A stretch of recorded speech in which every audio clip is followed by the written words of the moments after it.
자, 지금 오늘 의제는 뭐 큼지막한 그 두 개만 좀 짧게, 네. 큼지막한데 짧게 다룰 수밖에 없는 시간적 여유가 있네요. 자, 한미 정상회담에 일단 결과가 나왔고요. 전반적으로 한번 보죠. 일단 발표된 전문은 일단 제쳐두고 분위기는 일단 좋았던 걸로 보여요. 네, 뭐 트럼프 자신이 뭐 그레이트 케미스트리 이렇게 표현을 했고 매번 지금 정상들과의 만남에서 흥미거리로 이렇게 관전 포인트가 됐던 악수 네. 또 그냥 무난하게 넘어갔고 그다음에 상당히 잘 안 보이는 장소까지도 뭐 안내를 했고 보통 2박 이상 허용하지 않는다는 뭐 블레어 하우스에서 3일을 이제 묵게 됐고 뭐 이런 등등을 보면 뭐 전반적인 분위기 이것은 뭐 양쪽 다 괜찮게 평가를 하는 그런 상황이 된 거죠. 심지어 트럼프 대통령이 선장난 같은 걸로 이렇게 문재인 대통령 이야기할 때 하트를 그려주거나 뭔가 돌출 행동이긴 한데 매우 기분이 좋았던 모양이에요.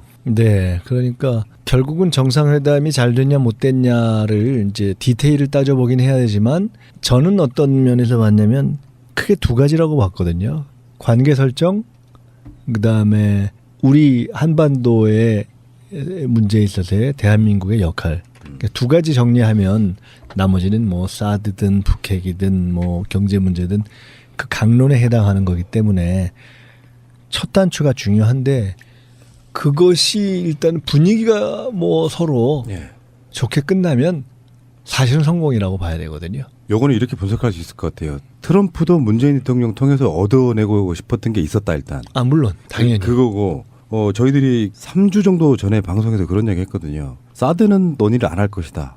일부러 피해간 느낌이 들고 그런 분위기를 안 만들려고 굉장한 사전 정비 작업을 엄청 했던 것 같아요. 한국 내에서도. 사드에 대해서는 일단 잠재워놓고 그 의제로는 더 올라가지도 않았고 그리고 실제 이번에 미국 이제 의회에 계시는 분들이 사드 환경 영향 평가하는 건 당연히 최근에까지 그런 기사가 나오고 있거든요. 그러니까 의제로는 가장 예민할 수 있는 걸 빼놓고 우리가 취하고 싶은 거, 트럼프가 취하고 싶은 거 딱 두 개만 나왔다고 봐요. 다른 건 다 빼고. 그렇죠. 이제 이렇게 봐야죠. 한편으로는 트럼프 뭐 문 대통령 공히 서로에게서 얻어내야 할 것이 있었던 것도 있고 또 한편으로는 트럼프 대통령이 어떻게 보면 뭐 대한민국보다 국제적으로 더 뭐 정치 경제적 위상이 더 낮지 않은 뭐 그런 나라의 정상들 뭐 독일, 프랑스 등등과 만날 때 뭐 또는 정치적인 상징성이 굉장히 큰 뭐 이런 나라들과 만날 때 보였던 치기라든가 상대적인 돌발적 행동 이런 것들이 보이지 않았기 때문에 개인적으로도 조금 더 이렇게 자제된 모습을 보였다는 절제된 모습을 보였다는 측면도 하나 있고 또 사실은 또 한편으로는 대한민국의 위상 내지는 한반도의 국제정치적인 또는 현재 미국에 있어서의 정치경제적인 의미가 그 자체가 일단 막 우리가 아주 완전히 별 볼 일 없는 나라가 아니잖아요. 그런 만만치 않음을 반영하는 뭐 이런 것들이 일단 있었다고 보고요. 각각을 쪼개서 이제 들어가 본다면은 이제 하나하나 들어가 봐야 되겠지만 사드 문제만 그러니까 저는 사전에 어땠는가, 현장이 어땠는가, 그다음에 실제 마지막 공동선언으로 표현되는 마무리가 어땠는가 이제 이렇게 쪼개 볼 수 있고 이제 다만 전제해야 될 것은 실제 현장에서 당사자들만이 느낄 수 있는 감과 그렇죠. 아직은 다 확인되지 않은 당사자들이 실제 나눈 대화의 어떤 뉘앙스라든가 그런 어떤 이면 이런 것은 사실은 당사자들이 가장 정확히 판단할 수 있고 또 아직 100% 이렇게 다 드러나고 귀국 보고가 된 것이 아니어서 사실은 더 확인을 해봐야 되고 이렇게 나온 것 같고 추측을 해야 하지만 하여간 비교적 좋다고 보고요. 그중에 이제 우선 사전부터 들어가면 다만 사드 문제는 지금 말씀하셨지만 한편으로는 의제가 안 됐다는 면도 일단 사드 문제에 대해서 이제 비판적인 우리 국내적 시각에서 보면 뭐 그렇게 볼 수도 있지만 또 한편으로는 어찌 보면 이 문제는 사전에 이러저러한 간접적인 입장 표명을 통해서 이미 핵심 쟁점이 정리됐다고 볼 수도 그렇죠. 있는 거죠. 우리가 그러니까 국내법의 문제는 국내법으로 풀고 근데 큰 틀 자체를 우리가 완전히 틀자는 건 아니다라는 시그널을 던진 것이어서 그것에 대해서는 미국으로서도 굳이 다시 뭐 심각하게 올려서 그걸 갖고 계속 시간을 끌면서 테이블에 올릴 조금 줄어드는 것이 아니었는가. 이제 이런 것은 반면에서 보면 사실 중국의 입장에서 보면 조금 비교적 아쉽게 생각할 수 있는 그렇게 볼 수 있는 포인트일 수도 있죠. 어쨌든 사드 문제는 그래서 트럼프 자신이 실제로는 국제 정치 내지는 그런 사드적 접근보다는 지금까지 다른 경우에서 다 실제로 경제나 돈과 관련된 접근을 주로 했기 때문에 그런 본인의 관심과 이해관계와도 결합돼서 하여간 비교적 사실상 본 의제로 안 다뤄진 거죠. 예. 예상됐던 측면이라고 생각하는데 그중에 그래도 전시작전 통제권, 조속 전환 이건 원래 이제 노무현 대통령 끝나고 나서 이명박 정권 때 한번 받으려고 했던 부분을 두 차례 연기한 거거든요. 이명박이 한 번, 박근혜가 한 번. 요거는 전시작전 통제권은 조만간 문재인 정권 내에 돌아올 가능성이 높아 보이는 것이고요. 실질적으로 트럼프가 요구하는 것은 사실은 FTA를 개정하자 이런 게 가장 센 것 같고요. 나머지는 문재인 대통령 입장에서 트럼프에게 북핵 문제에 대해서 좀 전향적인 자세를 가져달라. 트럼프는 알았다. 요거 아니겠습니까? 그러니까 전체적으로 보면 아까 말씀드린 것처럼 실제 현장에서의 분위기를 이제 듣고 판단하자. 이걸 전제로 해놓고 본다면 사전에 이제 적절한 주고받음을 통해서 사드 문제는 본 테이블에서는 어느 정도 조금 비껴갔다는 것을 놓고 볼 때 큰 관계를 비교적 좋은 분위기에서 이렇게 쭉 짚어보고 포괄적인 합의를 하고 대한민국의 역할을 일정하게 확보받는다라는 그런 목표라는 점에서는 이게 상당히 성공적인 것일 수 있겠다라고 보여지는 것이 그 아까 말씀처럼 트럼프 자신이 그레이트 케미스트리라고 표현하면서 상호 관계 이후에 계속 갈 수 있는 틀을 놓은 것이 있고요. 그다음에 트럼프 대통령이 뭐 이런 FTA나 방위비용 관련한 이슈를 좀 적극적으로 제기한다라고 하고 또 실제로 정상회담 들어가기 직전에 제기했음에도 불구하고 예. 그것은 그렇다 치고 마지막에 다 끝난 뒤에 뭐 약간 시간이 걸려서 이게 뭐냐라는 그런 뭐 의문을 자아내기도 했지만 결론으로서 합의된 공동성명, 발표된 공동성명을 보면 저는 큰 틀에서 보면 우리의 외교적 전략에서의 입장이 상당히 반영된 것들이 전 대목이 눈에 많이 띄더라고요. 예를 들어 지금 말씀하신 거 별로 예측을 안 했던 가령 조건에 기초한 한국군으로의 전작권 전원이 조속히 가능하도록 이걸 뭐 영어로는 이렇게 썼더라고요. 그러니까 뭐 Transfer of Wartime Operational Control을 expeditiously, 그러니까 굉장히 신속하다는 표현을 쓴 거잖아요. 이거 별로 그렇게 예상 많이 안 한 건데 이것은 다만 그 신속한에다가 또 뭐가 붙어 있냐면 conditions based라는 말이 붙어 있단 말이에요. 조건이 맞는 한에서. 그러니까 이거는 어떻게 보면은 한국과 미국이 양쪽이 자기들이 하고 싶은 얘기를 하면서 피해갈 대목을 하나씩 다 정확하게 외교적인 언어로 건 거예요. 그러니까 이게 이런 시간이 거는 게 아주 미묘한 단어 하나의 선택에서 시간을 거는 거잖아요. 그러니까 신속하게라는 말에서 우리는 신속한 또는 전작권 전환 문제를 주권의 문제로 바라보는 입장을 살렸고 미국은 컨디션즈 베이스드라는 말을 놓으면서 그것에 시간 조정을 할 수 있고 동시에 국내적으로도 우리가 이걸 뭐 당장 꼭 하루아침에 하려는 것은 아니다라고 이렇게 단계 조정할 수 있는 것이 있었죠. 그런가 하면 그 뒤에 이제 대북 정책에 대한 것에 있어서도 한반도 비핵화라는 공동의 목표를 달성하는데 여기에 중요한 게 있어요. In a peaceful manner. 평화적인 방식으로 달성. 이런 게 굉장히 중요한 말이거든요. 사전에 때려서 뭐 현재적으로 때려서 이걸 할 수 있다라는 것을 나중에 이건 아니지 않느냐라고 주장하고 그 합의의 내용을 확인할 수 있는 중요한 내용이 뭐 이런 거죠. 이런 한 부분이죠. 이거 평화적인 방식으로 이거는 달성. 문재인 대통령이 굉장히 요구했을 문구잖아요. 미국도 한국도 북한은 적대시하지 않는다. 그래서 자연스럽게 지금 그 열어보려고 하는 그런 그런 것이 이렇게 곳곳에 담겨 있어요. 그런가 하면 여기 보면 제재가 외교의 수단이라는 점에 주목하면서 그러니까 뭐 noting sanctions are tool of diplomacy다. 그러니까 그냥 수단일 뿐이다라고 딱 지적을 해버렸단 말이에요. 제재가. 그러면서 대화의 문이 열려 있다. 이게 재밌는 것이 여기 올바른 여건 하에서 이렇게 했는데 가령 이것을 뭐 right circumstances다 이렇게 했는데 그럼 이제 여기 하면서 똑같이 그 대답에 나와 있는 거 아마 대화 얘기도 있을 거예요. 어떤 조건 하에서 대화가 열려 있다. 적대적인 정책을 취하지 않는 것이 만약에 올바른 길을 선택한다면 이렇게 했는데 그러면 어떤 때 대화를 할 거냐? 라는 것에 대해서 올바른 조건이라는 워딩을 붙였단 말이에요.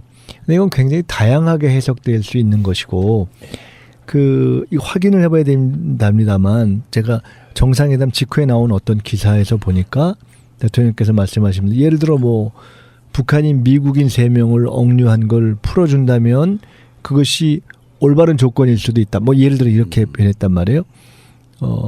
그리고 동시에 핵을 뭐 동결한다고 해서 우리가 꼭 군사훈련을 감축하겠다는 것은 아니다. 그러니까 지난번에 문정인 특보 관련해서 얘기가 됐던 해서 올바른 조건이라는 것을 붙인 것은 조건과 여건을 붙인 것은 사실은 이 말을 붙임으로써 완전히 폐기하야만 또는 폐기 약속을 해야만 대화가 가능하다라는 것에 대해서 사실은 다른 그 전략을 여기에 반영한 거예요.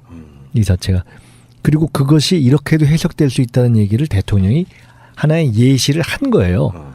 그러니까 이것은 상당히 사전에 논란이 문정인 특보의 발언을 포함해서 한미 정상회담 전에 우리나라의 보수에서 또 여러 가지 얘기를 했지만 실제로는 저는 대통령이 취하고 우리가 그러니까 일관되게 햇볕 정책 이후에 취해왔던 일정하게 대화와 제재의 병행 전략 그리고 지금 완전히 폐기가 된 것을 전제로 해서만 대화할 수 있다라는 이명박근혜의 전략과 다른 소위 접근법 이거를 그래요? 지금 반영한 거죠. 문재인 대통령이 굉장히 영리얘기요. 외교라고 하는 게 상대에 대한 존재감을 굉장히 부각시켜주면서 기분 맞춰주면서 얻어내는 거잖아요. 예. 이런 느낌이었어요. 대국의 임금님께서 뭘 북한 같은 그런 애들 신경을 쓰십니까? 그건 우리한테 맡기세요. 그리고 그래서 지금 여기 전문에도 그렇게 나오거든요. 트럼프 대통령은 한반도의 평화 통일 환경을 조성하는 데 있어서 대한민국의 주도적 역할을 지지하였다. 이거 굉장히 중요한 네. 거죠. 이거 주도적 역할을 여기다 그야말로 리딩 롤 이렇게 써놨단 네. 말이에요. 그리고 이것은 우리 경험에서도 예를 들어 미국이 약간 유화적으로 대화로 나가려고 해도 우리가 노하면 안 됐던 경험이 있고요. 그건 YS 때도 그랬고 박근혜 이명박 때도 그랬고 그런가 하면 미국이 세게 약간은 좀 압박으로 나가려고 할 때도 우리가 그러지 말고 대화로 갑시다 라고 하면 오히려 역으로 그렇게 했던 그러니까 클린턴이 좀 대화로 가려고 할 때 우리가 노해서 막았던 적도 있고 부시가 밀어붙이려고 할 때 우리가 말로 합시다 라고 해서 역으로 갔던 이런 경험이 있어서 원래 이게 맞는 거예요. 한반도 정책은 우리가 일정한 방향을 가지고 정보를 가지고 채널을 가지고 풀어가면 결국은 한국의 주도권을 갖고 갈 수밖에 없다라는 것이 논리적으로도 맞고 외교적 명분으로 맞고 역사적으로 검증이 이미 된 반대 이게 최근에 이명박근혜 거치면서 이 보수 정권에서 다 그 외교적 주도성도 잃고 실리도 잃고 했던 것이 문제인 거죠. 근데 이거를 찾아오는 것이 어떻게 보면 가장 중요한 그러니까 이것이 당장 말로 하나만 되는 건 아니지만 말로라도 그리고 말부터 이런 것들을 명료하게 하는 것이 굉장히 중요하잖아요. 그래서 전 이런 점들을 포함해서 아까 말씀드리고 지적했던 것들을 놓고 보면 큰 틀에서는 저는 상당히 선방이라는 표현보다도 더 전략적인 목표점들을 잘 찍어낸 그러한 정상회담이었을 것으로 확인될 가능성이 높다. 그런데다가 이제 저쪽에서 공세가 나온 소위 한미 무역 관계 이런 부분도 표현을 놓고 보면 얼마든지 해석의 여지가 있고 실제로 해나갈 수 있는 그렇게 정도에서 방어를 했기 때문에 재협상을 한다라고 딱 확정해 준 것도 아니고 그게 저는 비교적 선방했다고 봐요. 지금 그래서 이 결과에 가장 좀 찜찜해하고 있을 사람이 아베 총리라고 보는데 이제 이렇게 먼저 만나고 며칠 후에 G20에서 한미일 정상회담을 다시 한다고 하잖아요. 네. 먼저 입을 맞추고 있는 상태이기 때문에 한미 FTA 부분에 있어서 우리의 손해보다 미국의 손해가 큰가 봐요. 근데 이렇죠. 제가 얼마 전에 미 상공회의소에서 그러니까 국내에 있는 주한 미 상공회의소와 전경련이 주최한 제1회 한미 정책 포럼에 갔었어요. 그러니까 초대를 안 했는데 그냥 갔었어요. 제가 좀 그 주제가 어떻게 진행되는지 보려고.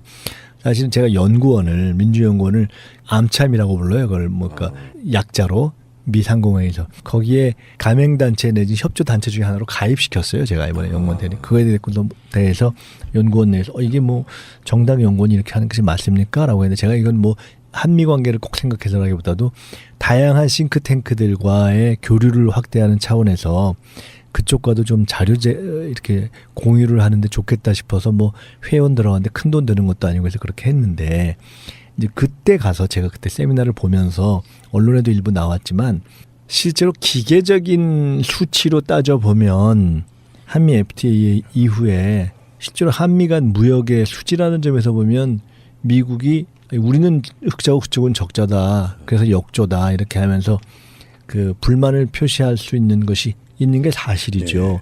그래서 그에 대해서 예를 들어 그때 국내에 와 있는 저 한미 상공회의소 멤버들이나 미국의 입장을 이렇게 더 편향되게 대변하는 입장에서는 그 기계적 균형을 맞춰줘야 되는 것이 아니냐. 이번에 가서도 그렇게 해야 된다라고 주장하는 것이 있었어요. 그렇긴 한데 근데 실제로는 꼭 그건 그렇게 볼 일은 아니죠. 왜냐하면 한미 FTA가 없었다 해도 무역 수지는 저 미국이 계속 적자일 수가 있는 거예요. 그러니까 한미 FTA가 없었을 경우와 있었을 경우에 미국 측에서의 적자가 더 늘어나냐 아니냐를 따져봐야 되는 것이 논리적으로 맞고 그러니까 예. 지금 현재 적자냐 흑자냐를 따지는 것이 아니라 맞고 그렇게 아니 각자 무슨 다른 특별히 억지로 맞춰주는 수지가 아닌데 예. 기계적으로 맞추는 것이 아니라 혹시 조건에 뭐 불공정함은 없는가 이렇게 따지는 것이 맞고 뭐 이런 등등 쟁점이 있어요. 근데 미국은 어쨌든 자동차나 철강 이런 문제를 포함해서 적자를 좀 줄이고 싶은 이런 것이 있는데 그런 것에 대해서 우리는 딱 기계적으로 이걸 뭐 숫자를 딱 양쪽이 똑같이 뭐 돼야 된다 이렇게 안 하고도 접근할 네. 수 있는 다양한 방법이 있기 때문에 아마 그런 여러 가지 카드를 가지고 갔을 거고 그래 그걸 논의해 봅시다라는 정도에서 전 막았을 거라고 봐요. 왜냐하면 그렇기 때문에 재협상을 약속한 건 아니다라고 끝난 후에 그것을 시사하는 듯한 것을 트럼프 대통령이 했지만 장하성 실장이 아니라고 했고 그다음에 어쨌든 공식적인 합의 문안으로 나타나지가 않았잖아요. 그래서 그냥 더 확대되고 균형된 무역을 이렇게 상호 공정한 뭐 조치와 상호 이익을 높이는 방향으로 하자라는 정도로 이 또한 상당히 원칙적이고 포괄적인 틀에서 정리된 거거든요. 뭐 이거는 이제 서로 협상하는 거죠. 뭐. 여기는 트럼프가 노렸던 건 두 가지 같아요. 자기가 당선되는 국민들이 자기한테 원하는 거. 트럼프는 계속해서 이제 그걸 국가 이익을 좀 이야기하는데 한미 FTA를 이야기하면 되게 많이 꼬일 것 같으니까 일단 전제만 세워놓고 사실은 기업인들의 투자가 더 목적이었을 수도 있어요. 그것도 있고 실제로 이제 뭐 지금 다른 나라와 사전에 했던 경우를 보면은 뭐 그 트위터 네. 이걸 통해서 지금 어디가 우리나라에 들어와서 공장을 짓기로 했습니다. 뭐 이렇게 해서 그냥 꼼짝 못하게 짓게 한다든가 기정사실로 한다든가 뭐 그런 거 있잖아요. 그러니까 자기가 원하는 일종의 사업가로서 딱 바라는 게 있는 거고 그것에 초점을 맞춘 걸 하겠죠. 예. 그 외에도 지금 뭐 IS에 대한 문제라든지 지금 이라크, 시리아, 나머지는 뭐 이제 뭐 그런 등등 예. 이제 비교적 이제 나머지는 포괄적인 공자 말씀, 그러니까 좋은 얘기들. 동맹으로서 우리는 연인 관계랑 비슷한 거 아니겠습니까? 몇 년 지나고 나면 또 서로 좋아하는 감정이 잊혀졌으니 다시 한번 만나가지고 또 우리는 서로 사귀는 사이야 이렇게 이야기해야 되는 그런 부분 같고요. 자, 나머지 이제 시간들이 아마 나오면서 이런 전문 하나가 나오면은 이거 해석이 며칠 가잖아요 지금. 그럼요. 네, 언론들이 그 이야기는 그때 다시 좀 더 해보도록 하겠습니다. 잠시 후에 다시 오겠습니다. 그게 두 가지라고 봤거든요.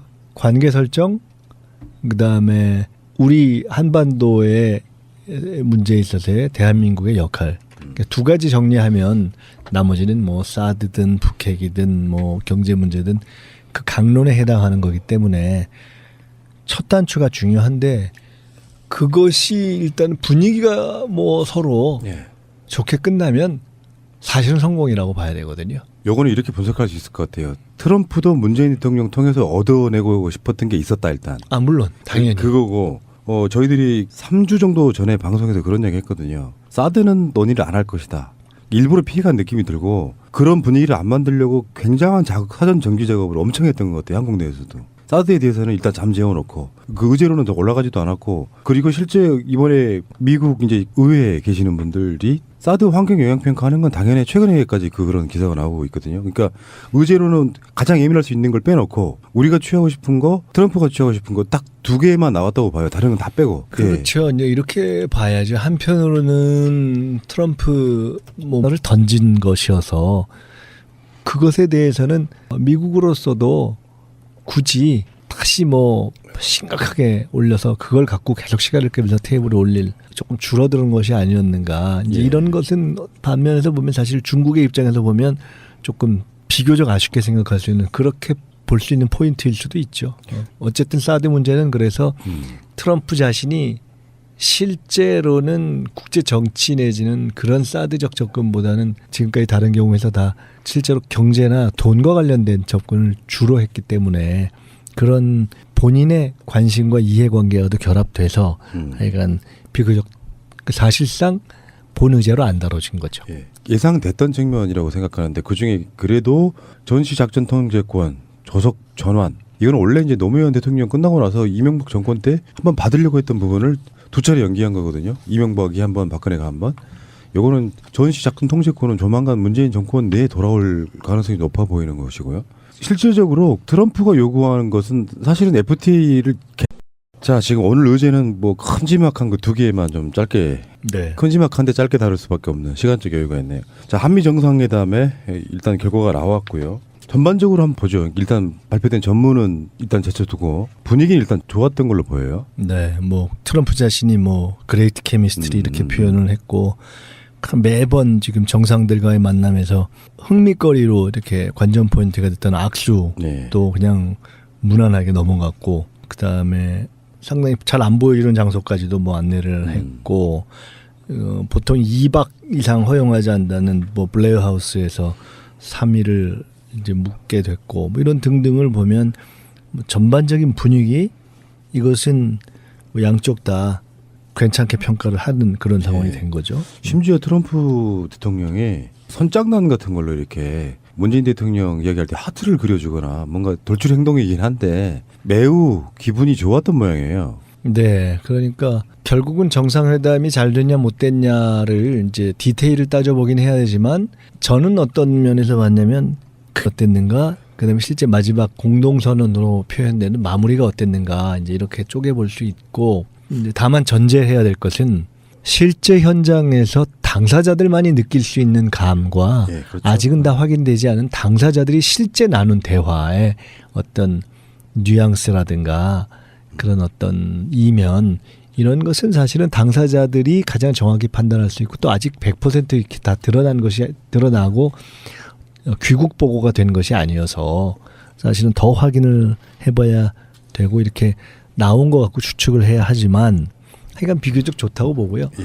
그중에 이제 우선 사전부터 들어가면 다만 사드 문제는 지금 말씀하셨지만 한편으로는 의제가 안 됐다는 면도 일단 사드 문제에 대해서 이제 비판적인 우리 국내적 시각에서 보면 뭐 그렇게 볼 수도 있지만 또 한편으로는 어찌 보면 이 문제는 사전에 이러저러한 간접적인 입장 표명을 통해서 이미 핵심 쟁점이 정리됐다고 볼 수도 그렇죠. 있는 예. 거죠. 우리가 그러니까 국내법의 문제는 국내법으로 풀고 근데 큰 틀 자체를 우리가 완전히 틀자는 건 아니다라는 식은 문 대통령 공히 서로에게서 얻어내야 할 것이 있었던 것도 있고 또 한편으로는 트럼프 대통령이 어떻게 보면 뭐 대한민국보다 국제적으로 더 뭐 정치 경제적 위상이 더 낮지 않은 뭐 그런 나라의 정상들 뭐 독일, 프랑스 등등과 만날 때 뭐 또는 정치적인 상징성이 굉장히 큰 뭐 이런 나라들과 만날 때 보였던 치기라든가 예. 상대적인 돌발적 행동 이런 것들이 보이지 않았기 때문에 개인적으로도 조금 더 이렇게 자제된 모습을 보였다는 절제된 모습을 보였다는 측면도 하나 있고 또 사실은 또 한편으로는 대한민국의 위상 내지는 한반도의 국제정치적인 또는 현재 미국에 있어서의 정치 경제적인 의미가 그 자체가 일단 우리가 아주 완전히 별 볼 일 없는 나라가 아니잖아요. 예. 그런 만만치 않음을 반영하는 뭐 이런 것들이 일단 있었다고 보고요. 각각을 쪼개서 이제 들어가 본다면은 이제 하나하나 들어가 봐야 되겠지만 사드 문제만 그러니까 저는 사전에 어땠는가 현장이